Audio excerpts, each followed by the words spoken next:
Welcome home, brave heroes. I'm Ash, this is HeroQuest, and it's time for an unboxing of Dungeon Saga Origins, the Ultimate Pledge Edition. This is a game that I wish, honestly, that I had gotten a long time ago. It seems like the most on-the-nose love letter to HeroQuest that I have found over the years. And I can't praise enough the size of the box and the presentation of the contents therein. This is how you box a game makers. Please don't get too much bigger than this. We have no space to store stuff. This is 11 inches by 11 inches, and I want to say it's like 6 inches tall, but the expansion box here, the Ultimate Pledge Extras, which of course I had to get all of this off of eBay, contains the same size of box. It's another 1.5 inches, 2 inches tall, contains all of your plastic upgrades.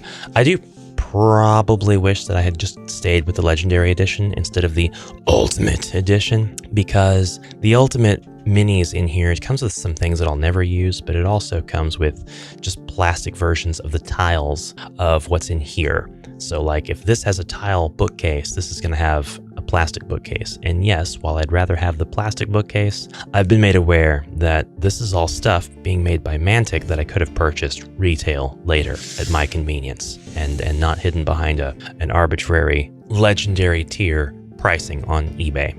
Ultimate tier. The legendary is what I wanted. Anyways, Dungeon Saga Origins is a game by Mantic. Now, since I got this in, I don't think I have actually looked at the bottom of the box, but here's our info. 1 to 5 players. A game should last about 60 minutes, and it is one that you can play quest per quest across an entire campaign, and then if you wish, you can go on into another campaign afterwards, creating an entire, probably, I'm using the terms incorrectly, at least as far as I prefer to use them. You can go into the expansions after playing the main campaign, adding to your campaign. You have an overall campaign of however many expansions you want to play.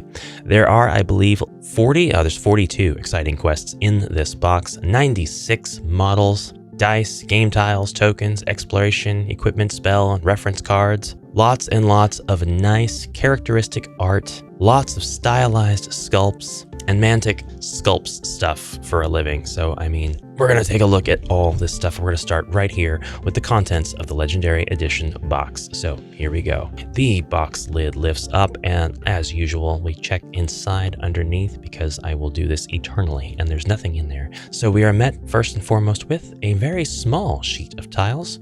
We've got some what look like stars, and we have a lot of what look like maybe status markers or things to place on the map, and then we have a couple of what look like traps. The spiky, this is a pit trap. At first glance I thought it was like a spiked log, but it's actually a pit, and it's being partially lit. There's shadow obscuring half of it, and then we have, I don't even know what kind of monster that could be. It kind of looks like a goblin holding a skull. There are arrows pointing out for some reason, and then we get this sort of coin symbol, which is different on both sides. We get the other side of those pit traps, and then it looks the exact same, all of the other tiles do on the other side. So we put that to the side, and we have a flyer for Terrain Crate, which I actually have nothing as far as Terrain Crate goes. Having this game might plant the seed in my brain to start getting Terrain Crate stuff, because A, they do have cool stuff. They do have really cool sculpts. B, it's not 3D printed. And I'm sorry, but if I'm going to supply my game with all kinds of cool stuff, I would really rather it be injection molded. I would really rather it be something that comes from a big die that is just mass producing it, rather than printed out of chemically vats in my own home. It just feels more official, right? If I'm going to be doing it for a retail game. Now, if I'm homebrewing for myself, fine, I'll print, I'll craft, whatever. The quick start guide tells us about the basics of moving and fighting, and because I really want to know what the basics are, I'll read this verbatim. Welcome, adventurers, to your basic training. Read on so you may learn how you can move and fight within the dangerous realms featured in Dungeon Saga Origins. This is only about 4 pages. Okay, I'm not going to read all of that verbatim, but really, really nice to have this quick start guide right here at the very top. This tells you that you'll need board tile A1, the Orloff and Madriga models and their hero cards, 1 dork token, 2 health counters, 2 skeleton warriors, and 1 skeleton archer and their reference cards. And then you'll be placing things down just like this. You're now ready to learn the basics of movement and fighting. So the first page is setup. Closed doors cost 1 square of a hero's movement to open, which we will spend to open it. Once a closed door is opened, the hero player flips the token to its open side and must then pause their turn to allow the Overlord player to reveal what is inside the room, placing any corresponding tokens and models displayed on the adventure map diagram. All models, hero or monster, have a movement value that provides the maximum amount of movement they can make in a normal turn. As one of the tougher heroes who can survive most surprises, let's activate Orlaf and move him towards and through the closed door ahead. Orlaf has a movement of 5, so we can easily move him 2 squares forward. Diagonal movement is permitted, making this a little bit more like a Warhammer Quest type of situation until he reaches the closed door. Then the contents of the room are displayed in the following map diagram with 1 skeleton warrior and 2 skeleton archers. And after the room and its contents are revealed, Orlaf can complete the rest of his turn. He's got 2 squares of movement remaining, and now he's got monsters to worry about, so he'll use his remaining movement to give him the opportunity to attack a monster with his upcoming action. Now we do have front arcs in this, so we do have directionality with the placement of the models. This is the fight action. Both the attacking and defending models will roll a number of dice equal to their combat value. This is all explained really, really well. And it even has an example of what's going on in the section titled, "Whoa, can you run that by me again?" I love that, by the way. I'm really appreciative of training materials making things as easy and as intuitive as possible for the players, i.e. me, so that I can teach other people how to play it, because then I'll be able to master it. And if I can master it, then anybody can. So next up, we have the empty tray that will doubtless either store our saved game contents or our plastic upgrades once we choose to box them. We have a very well laid out tray of monsters. Personally, having to pop monsters out and place them back in after a large number have been removed is not really my cup of tea. I may rebag a lot of these guys. I know a lot of you cringe when I just bag monsters up and have them loose, rattling around, poking through the Ziplocs, but you know, that's just my style. That's just me. We have a number of really cool sculpts here, and the ultra wide lens is not really going to focus on any of it spectacularly, so we'll keep them kind of at a distance. We won't worry about getting too close right now, but we do have skeleton archers. We have zombies waving high, friendly zombies. I love these goblin sculpts. Look at their noses. Again, can't get too much closer with the ultra wide lens, but we'll take a better look at this here in just a little bit. Yeah, bone couture. It's a very rigid plastic. There's flexibility in the skinny parts, obviously, but this is a lovely rigid plastic. Now, you might be wondering, will it HeroQuest? I happen to have models up here, and I'll go ahead and answer that for you right now. I'm going to go ahead and grab an unpainted goblin from HeroQuest. So these guys are the taller cousins of the HeroQuest goblins, for sure. Different noses, a little bit different biology, basically the same. You can still tell they're goblins, but if you wanted to bring them into HeroQuest, you could call them hobgoblins, and I say love letter because the bases are the same size, they're circular, they're about the exact same height. Really, other than the color of these minis, you can't really differentiate them. The detail is really nice. Mantic knows how to sculpt. I'm gonna give them that. They know how to sculpt inanimate things. This is no surprise, but they know how to sculpt the living things as well, and the unliving. I'm gonna go ahead and take out a skeleton archer and also show you a skeleton archer from HeroQuest. Same scale, slight size difference, but it's not due to scale. It's just due to decomposition and clothing style. These guys could easily, very believably, effortlessly exist in the same universe. This guy's got what I would consider to be a great bow, though, and incredible strength in drawing it. Honestly, just the implication that he's able to draw this arrow on this bow, which doesn't have a string, but I mean, pretend that there's a string there, tells me that his melee attack should be so much higher than it actually is in the game. And then we have this skeleton. The Avalon Hill minis are slightly bendier. They are ever so slightly less rigid. So that is a look at the comparisons there. We've got a couple of other really cool ones like this, I don't know what he's called yet, but he's like a warg or a war dog. He kind of looks like he's a cross between a wolf and a squig. We have goblins with weapons way too big, and again, these might be hobgoblins. They're pretty tall, way too big for them to be carrying around. We have these awesome wraiths, just death incarnate. He's got the ball and chain, skeletal hands. He's here to tell Scrooge, hey, you're going to be visited by 3 ghosts tonight. The ghost of HeroQuest past, the ghost of HeroQuest future, and the ghost of HeroQuest homebrew. And they're all going to say, Scrooge, You need to consume more products. I love the sculpting. I love the poses though. That's part of loving the sculpting. The poses on these guys are so cool. Another goblin spearman this time. He's so happy. He's slavering at the mouth. Slaking thirst, slathering. He's word for drooling at the mouth. And we have this, obviously it's a goblin construction. It's just a stick with like a blade that's been tightly wrapped around the end of its handle. And then we have a shield. Very clear to see what everything is. Highly appreciative. But let's move on because we have a lot more to cover. We can safely say that we are some ways through the box, though. We are making progress. A lot of this is going to be looking at sculpts, though. The next tray comes with one of my favorite things, undead dwarves. Again, we'll get a better look at these once I change the angle of the camera out. But undead dwarves is a super novel idea. Kind of takes the idea of the chaos dwarves and brings it to a modern context. Okay, and then we have these lovely ladies who are covered in some kind of weird biological symbiote or curse or death blight of some kind. It's taking them over, or perhaps they were born this way, like Lady Gaga. This seems to be an earlier version. She's still got her human-like traits, if indeed she is a human. I don't see elf ears on these guys. They have one more goblin who I just really gotta call attention to him. He's got rockets sticking out of his backpack. He has the biggest bomb and he's got the most pleased look on his face. He is like, they are gonna be so impressed when they see how many chunks this blows me into. Next model I want to pull out and look at is a weird section of building. Crab, rock monster. I have no clue.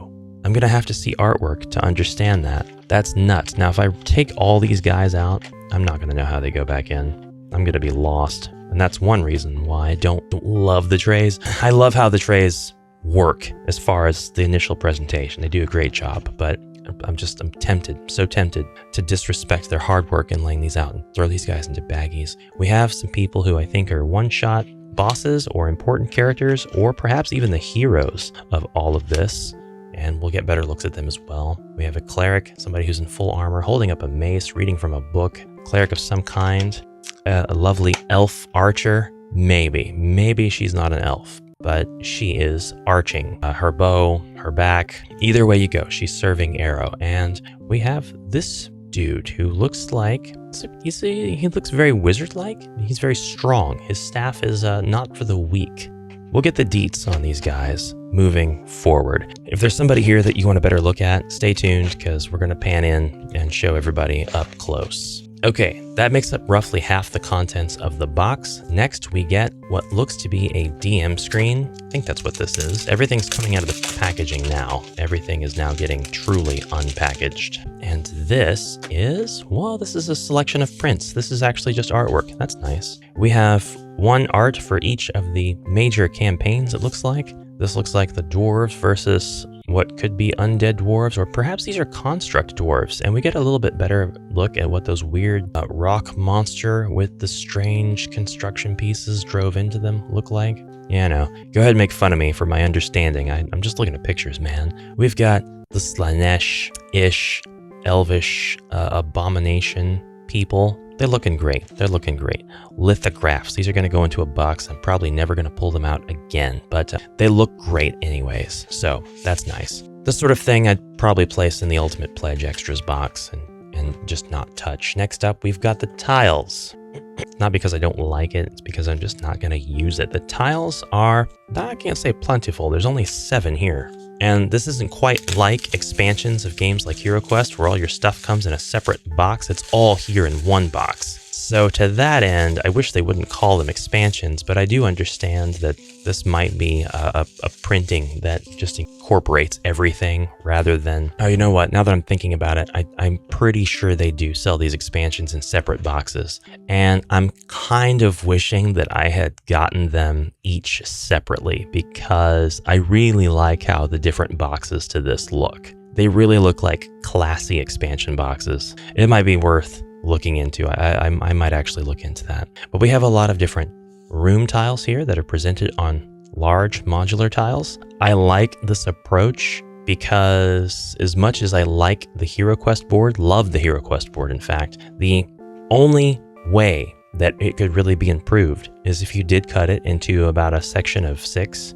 equally sized pieces, which it can't be exactly equally sized. You'd be 1 tile off on the end sides or 1 tile off in the middle, so that you could actually take the sections and shuffle them around. You can do that with these, and you have corridors indicated. You have a lot of messy stuff in here though. You do have a lot of stuff in the rooms that indicates stuff that could be there. Your players will be asking about that. You'll have the shield on the ground here, which looks a bit transparent. That's kind of strange. You've got a bag in here. Your players will be like, I search the trash bags. I pick up the shovel that's obviously here. I want to pick up the shield and the hammer. And you got to tell them that's just part of the scenery. It's useless. It's rusted. It's broken. Session 0, you're going to find a lot of stuff on the floor that's not actually there. Don't worry about it. Don't try to pick it up. Something I've always had a complaint about with maps. I like things to be vague. We have stairs here. I like that. I like stairs baked into a tile. I actually don't mind stairs baked in at all, as long as the stairs are definitely there every time. Skeleton horse in this room. I mean, there's no need for that. I will take it all back if we're reading the quest books, and the quest books always reference the stuff that we see in the room. If I open up the quest book and every time it points to this room in AE1 and says the players are able to do stuff with the chains here, I will sing a different tune. I will praise the glory of Dungeon Saga Origins map tiles. But continuing on, 3 more separate rooms. What's important here is the configuration of the rooms, not necessarily the details or the visualization. That the configuration of the rooms gives us a lot of different options for building maps. It gives us a lot of different flavors of rooms in the campaigns that we're going to be tackling in the expansions and the base game. And this one's a bit confusing for me. I'm not sure how this one's supposed to play out. Are we going to be able to step on every single one of these tiles? I don't know. It kind of looks like not. But you know what? That's up to the quest book. If the quest book doesn't say either way, then we can. And we have 1 tile that is all, that's all furniture and blocked walls. And we have hearts and we have coins. I think these are coins, they're crowns. I think this is probably our currency. We have keys, 2x gold key, 2x silver key. So I imagine the other side's got the 1x version. We have small tiles of doors that are open. We have treasure chests, doors that are open. Are these doors that are open? We have arrow. We have stairs. We have pit, I think. We have furniture, which I enjoy. And we flip it around, we have closed doors. We have, I gotta know what these are. I'm gonna go ahead and pop one out. It's the same on both sides. I wonder if it's a secret door. I think it probably is, because if I take this and I put it here, yeah, the black lit outline squares match up with the edge of the tile, thus creating a secret passage. So we have, 1, 2, 3, 4, 5, 6, 7, 8, 9, 10, 11, 12. 12 doors that can be open or closed, which I highly respect. I don't mind tile doors that are like this at all. The only thing better is advanced HeroQuest doors that have gates that can be physically swung open. But even then, we've shown time and time again that we're rough with those and we break them. And then this, which is like, I don't know what that is. Horrifying is what it is. So for no reason, no context, let's just build a really quick 2-tile map. So in this one, our heroes presumably would have line of sight from here to here, even though this is a different map board. There's no walls separating it. And then you'd be able to place like a door tile down here if you wanted them to be able to pass between these 2 rooms. We've got corridor outlines here that we never have to reference, and we don't have to reference any of these rooms at all. We could place a door here once the heroes are around to see it line of sight, or perhaps it gets placed either way as soon as the heroes enter this tile. I don't know what the rules are going to be concerning line of sight and how different things are revealed, but I like it. And we have our corridor here that would stretch around these areas. And this isn't necessarily how any of the maps are laid out. I'm just putting stuff down and trying to make some preliminary sense of how it might work. Here, our corridor splits off and goes into another area. It becomes from 2 tiles wide to just 1 back to 2. Or maybe the maps will actually allow us to slide these around, kind of like so, in order to line them up appropriately, depending on the situation. This looks a lot more visually pleasing to me than the previous configuration. But it'll all depend on how the quests are laid out, and even if they aren't laid out that way, not even once, we can do that as players. We can create our own stuff. And now it's time to get into the bottom half of this box, which again is really well laid out, really nice. We have our rule book. We have Trial of Tyranny, and this is the quest book for the main campaign. This is the Gathering Storm of Dungeon Saga Origins. Then we have Glimmer of Greed, which is our very green skin looking campaign, expansion rather. We have the Daughters of Doom, which is our Keller's Keep expansion. Probably an unfair comparison to be bringing up stuff like that, but you know, I'm just trying to draw parallels. The Mirrors of Malice, again, maybe a little on the nose, but I see elf-like creatures, and I see the word mirror, and I see that this is an expansion, and I have to say, it's on the nose. And then we have Darkness Under Deer, and this one right here, this is just I think this is just the 2 quest one, isn't it? Try not to look if you don't want spoilers. We have a 6 quest board, and we have a world map. So one of these might have more than 1 quest in it to bring us to our 42 quests. But that's all of them that came with this. If there are any others that are available separately, I'll definitely be looking into those because I'm interested in having all of it now that I have most of it. 26 effective pages total. I want to take a look at the adventure book that comes with this, Trial of Tyranny, Dungeon Saga Origins' very first adventure campaign. First of all, if you're going to be playing as a hero and not the Overlord player, then, you know, go no further. But if you are the Overlord player, of course, you're going to want to read these probably a little bit ahead of time in order to get familiar with how symbols look on maps as you're building them out,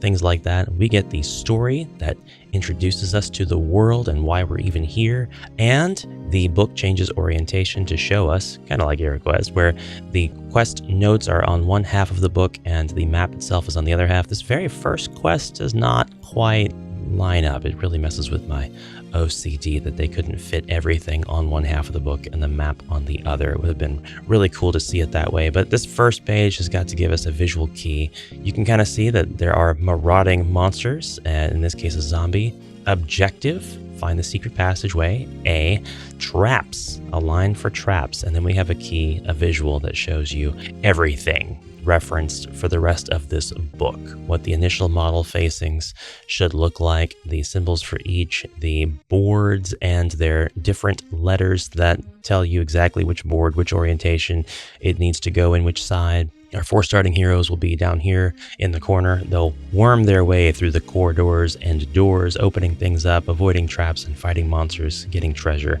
until they win the first quest by meeting the objectives. Onward we go to Adventure 2. These are played in sequence, but you can grab any of these and play them as a one-off game setup, which is really cool. And they tell you how to set up for a one-off game. You can literally play any of the quests from any of the expansions in any order, really, as one-offs. If you don't have enough time to get together for a full campaign, or if you're just wanting to sample other campaigns, you can do that. We have our table. It's much bigger on this one. Our marauding monster is the skeleton archer. We have 1 objective.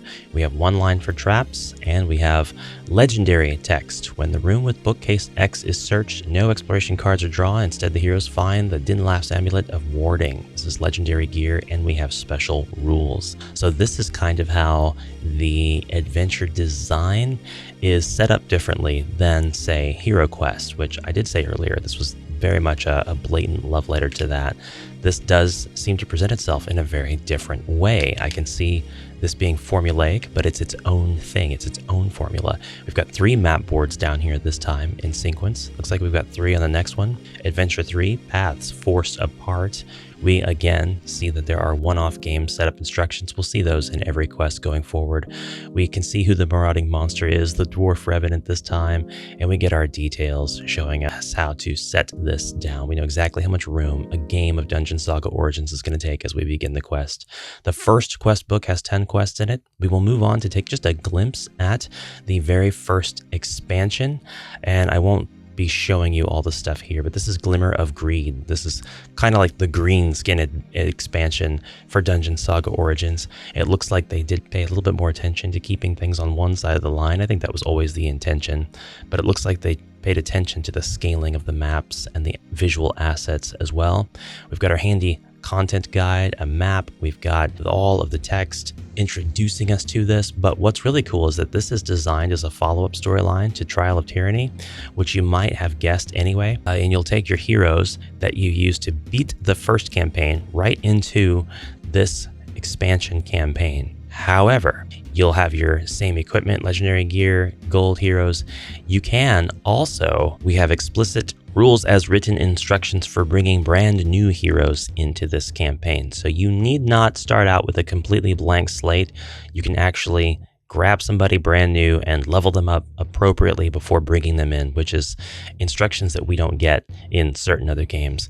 Game requirements, you just need the core game.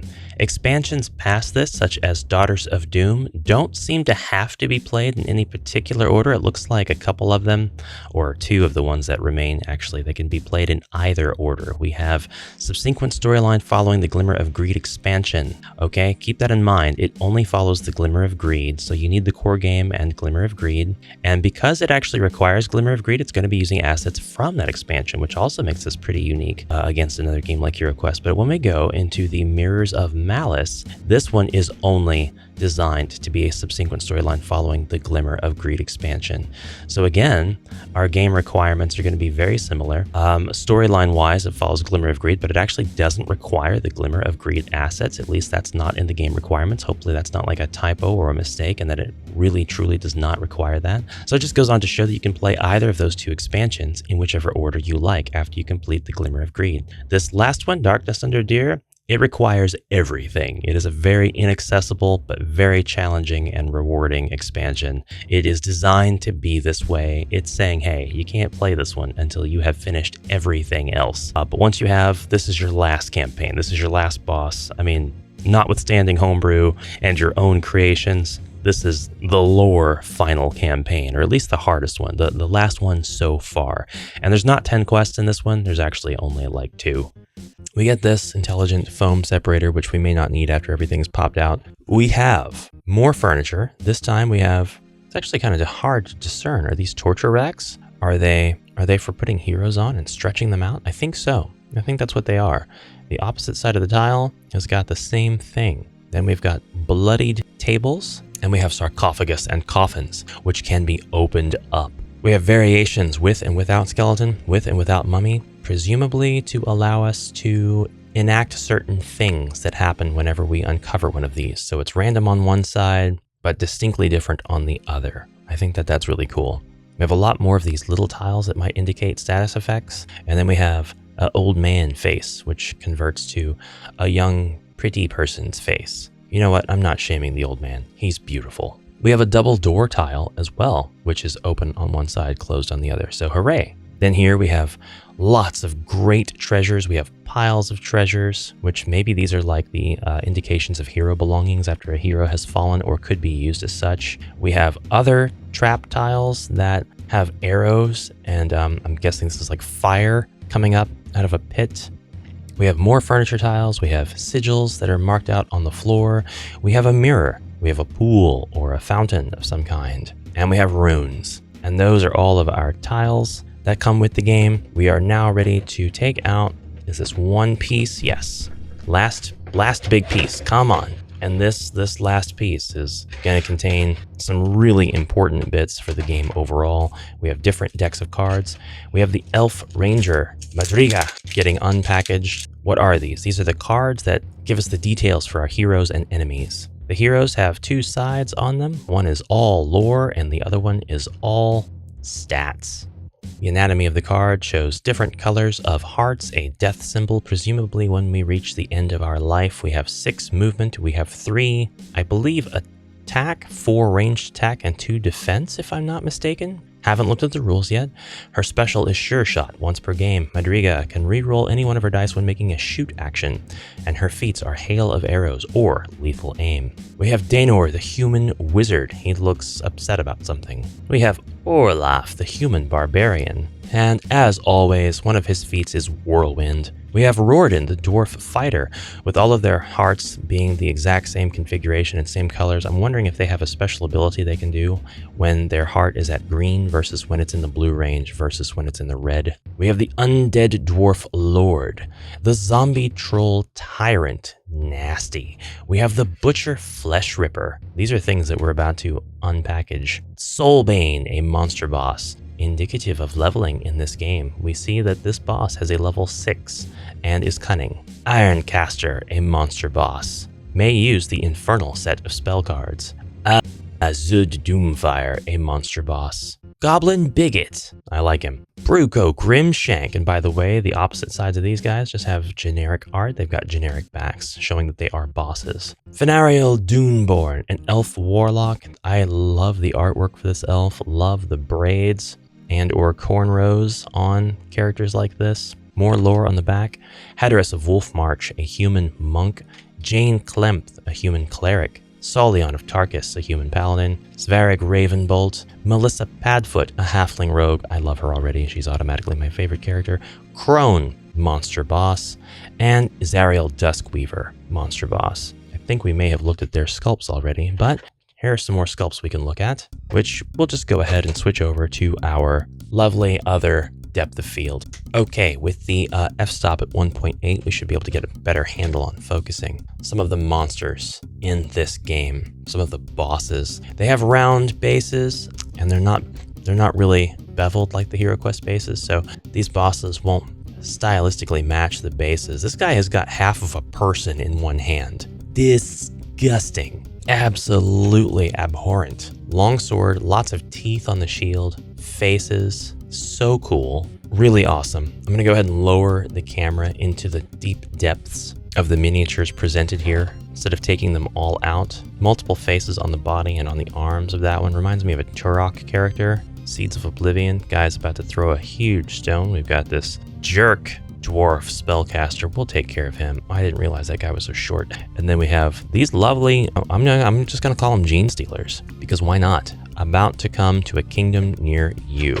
We also get really cool looking dice. It's a bunch of six-siders, but I mean, six-sided dice are pretty much the apex predator of dice. If you're going to be getting dice and you're looking at having varying results based on the die face, you can't really go wrong with just a D6. It's nice to have D6 with specific faces on them, like skulls and shields and bunny rabbits, but that's for convenience and for flavor. So we have equipment cards, we have feat cards, we have spell cards, and we have monster reference and what they call legendary cards, which I believe are the cards that are for artifacts and the like. I like the simplicity of these.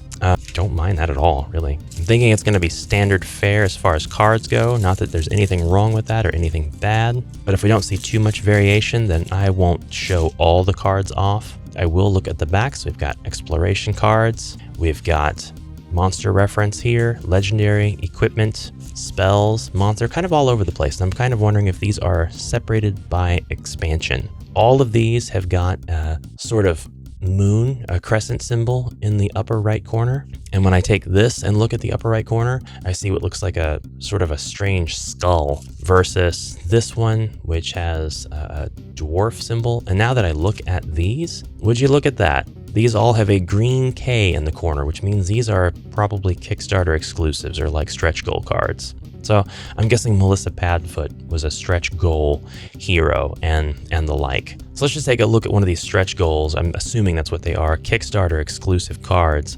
The Wind Warden Bow. The hero increases their shoot value by +1. Additionally, if at least one successful hit is scored in an attack, whether it causes damage or not, the target model is pushed back 1 square away from the direction the attack came from. The hero player chooses the destination square. Yeah, so that's very telling. It does let me see that these cards are packaged according to their expansion. So we're going to open up the main game cards, which have no indication in the upper right corner. And that deck is about this big. I know you tabletop dungeon crawling players will know exactly how many cards are in here based on just this visual. Doesn't that look cool on camera? Woo! Sorry. These seem to make a lot more sense.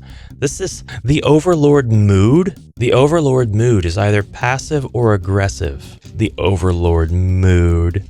This can be used for such inspiration. Notice that the Overlord mood is either passive or aggressive. The Overlord is not passive aggressive. It's not both. One or the other. Very direct. I like that. I respect the Overlord. Flip this card to its aggressive side when a new door or secret passageway is opened, when a floor or surprise trap is triggered, when a hero attacks and fails to destroy a monster minion or cause any damage to a monster boss. This card is used to track the current state of the automated Overlord mood that helps determine when it will interrupt hero turns. And the aggressive side is flipped to its passive side at the start of every round when a completed interrupt successfully causes a hero to suffer any damage. That's it. The Overlord is quick to anger, quick to be calmed. The AI Overlord cards. We don't have a lot of them. Oh wow. Mindless, Vicious, Cunning, Swarm, Boss Initiative. We don't have a lot of them, but they are there. We have cards for monsters, mobs basically, not bosses. We have our feat cards for our main heroes. We have our spell cards for our main heroes and our legendary artifacts. I wish these had been separate colors since the spells and artifacts are very different. We have our exploration cards, and I'm wondering if these are like events. No, these are things that you find, be they traps or treasure. So that's really cool. All right. Exploration also contains marauding monsters, which is our love letter to the wandering monster of HeroQuest. So traps, treasure, and wandering monsters in the exploration deck. Love that very much. We have our equipment cards, and we have our action summaries, each one going to a different hero. Fight action summary, shoot action summary, and traps summary. Actually, we have just 2 of each of those cards, 4 total. Interesting though. So for equipment, we have like throwing daggers, throwing knives rather. This weapon allows you to shoot using 2 dice. The knives can be used twice. Turn this card over after the first use and then discard it after the second. And the Great Hammer. This weapon allows you to re-roll one of your enemy's defense dice in a fight. The second result stands. And the Bronze Shield. This item allows you to re-roll one of your enemy's attack dice when they fight or shoot you. The second result stands. So highly enjoyed the selection of cards here. And yeah, sticking with my initial assessment that this is basically a love letter to HeroQuest, which earns it a ton of respect from me because honestly, there are a lot of games that I think are inspired by HeroQuest's original incarnation and inspired by creators who are spurred to act because of the successful crowdfund. But Mantic's from a different sort of business. They do a lot of sculpts, they do a lot of furniture, and a lot of you are likely using this furniture with your game of HeroQuest. So, I mean, it only makes sense, in my opinion, for them to come out with their own game system as well. And it's not really just like a copy or anything. It's very distinctly it's a distinctly different feel, there we go, from HeroQuest, and it actually kind of feels like it's got some Warhammer Quest blood in it as well. One of the things I have to do now that I'm challenged to do is find out how to package all this stuff back in correctly, at least the intended way. But before I go, I'm going to show you the miniatures that I've been lauding about up close and personal. So we'll remove the camera from its framed trapping and we'll come down and tilt the back so we get a better look without all the shadows. We're still going to get some shadows if I don't take these guys out.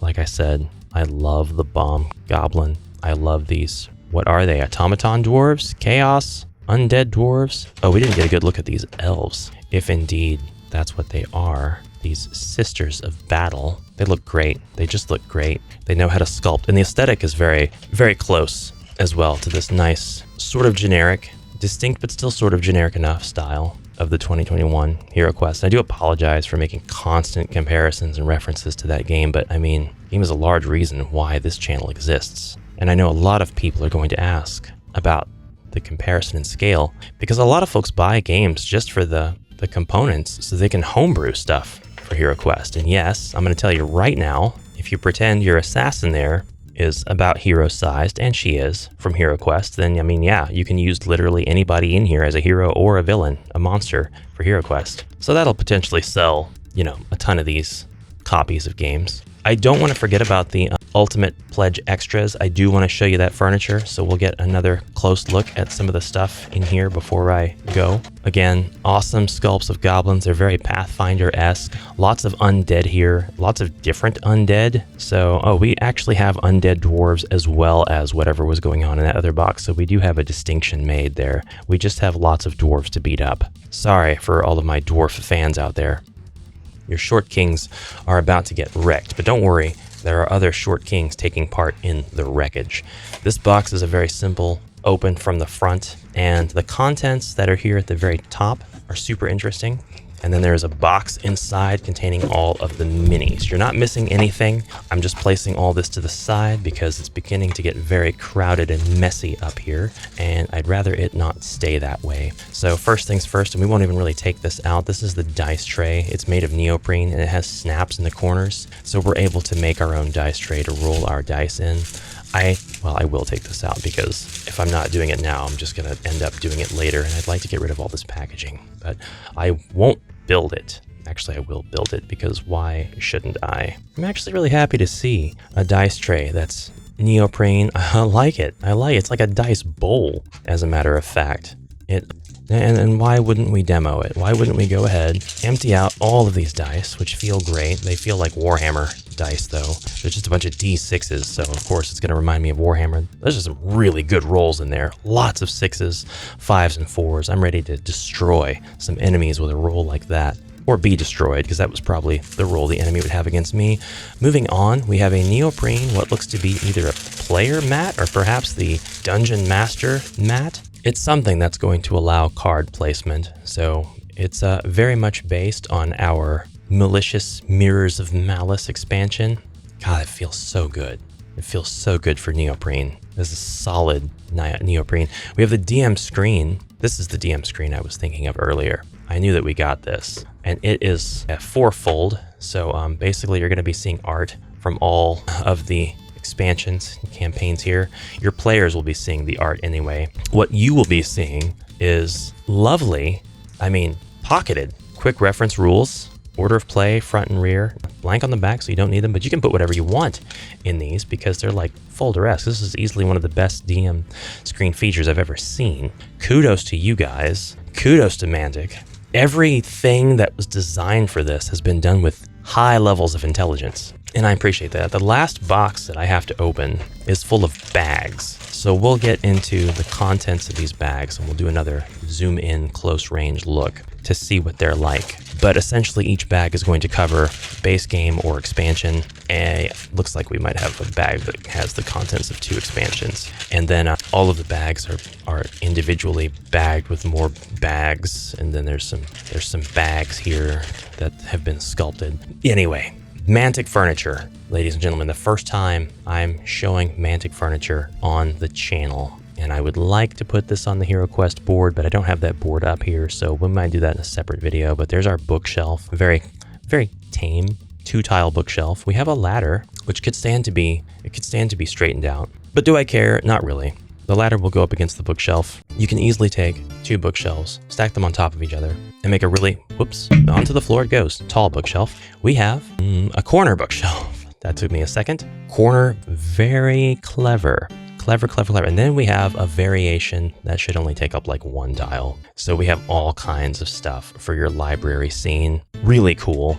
Doesn't match the HeroQuest bookshelf, but it doesn't have to. Not every bookshelf you come across in a dungeon has got to be ornate or attentively built. Sometimes a dungeon is just ramshackle thrown together. We have cabinets. We've got all kinds of stuff in the cabinets. We've got a globe. We've got books. We have, I'm not sure what that is. Could be an abacus. We have alchemical drawers or drawers that are holding really small things. We've got a writer's desk, which looks really cool.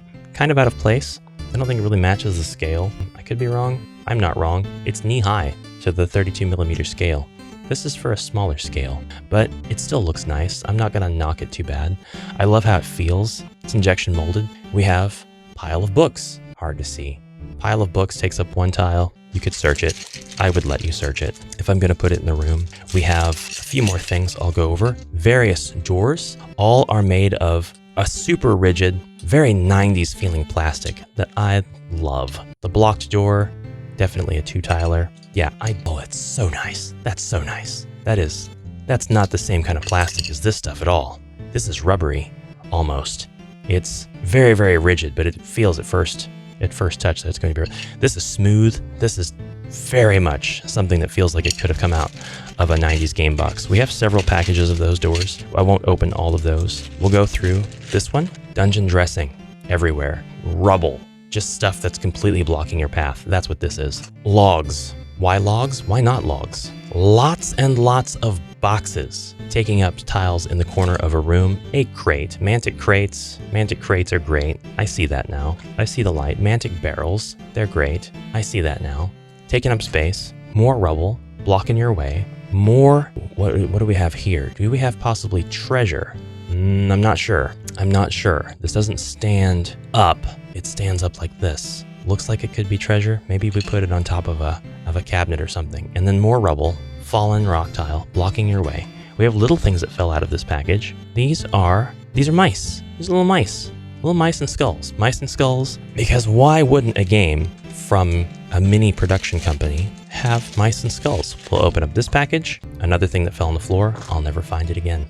A well. I have long thought that a well would be awesome to use in games like this. And, I believe this is a throne. A throne for whom? I am not sure, but it's pretty wicked looking. I like it. We have a standing coffin. Keep in mind, these are replacements for the tiles in the games. There's already established stuff in the box table that should be representing this stuff, although I don't remember seeing a lot of this stuff, like the corner bookshelves. A weapons rack, a really cool weapons rack. It's got a crossbow and actually usable weapons on it and shields. Chest, barrel. Opening up the green sculpted contents of the next package. There's multiple bags in here. Really want to get through the contents of this one. Piles of treasure. Glimmer of Greed, I think this is from. Gotta be, because it's just treasure, treasure, treasure, non-stop. Really well done. Looks like a suit of armor in the treasure. Oh, and love the feel of it, and I love the color. I love the color in which this was cast. It's like if baby vomit was metallic, yeah, but that's cool. I guess green pearl soda is another color that's very close to this, another finish. A sword in a stone, a crown on a little pillow. You can set this wherever you'd like for dungeon dressing, and the podium upon which this probably is supposed to go. But, you know, it's not one sculpt, so do whatever you want with it. Another package full of the exact same stuff, and then this package has got the same stuff as before. We've got, in this one though, an orrery. And I want to take out and show you the orrery before I really close things out and say good day. Orrery. Orrery. We get one of these, I think, in the... Nothing official. I think Pound Studios has one that they made for HeroQuest. More ladders, more bookshelves, more dainty furniture in this one. Dainty chair. Who is using this? Who is using this in the dungeon? If anything, they're stealing it. Mirror. Love the mirror. It is quite goblin-sized, but I still love it. Still love it. And then round table. And that, my friends, along with the candlesticks on stands that I really love, is Dungeon Saga Origins, a game that I would love to learn how to play and play on the channel. I know I have the same spiel for everything else that I review on here, but I especially mean it for this one. This one probably sooner than like League of Dungeoneers or a lot of the other ones that I've unboxed, because this one just really feels nice and homey. I really, really like how this one looks and feels without even having played it yet. Anyway, guys, thank you so much for your kind viewership. Please check out the Patreon if you'd like to support the channel more directly, and I will see you in the next video. Until then, have a great rest of your day. Suggest to me to unbox whatever you'd like, and I'll look into it, and I'll see you in the next one. Bye for now.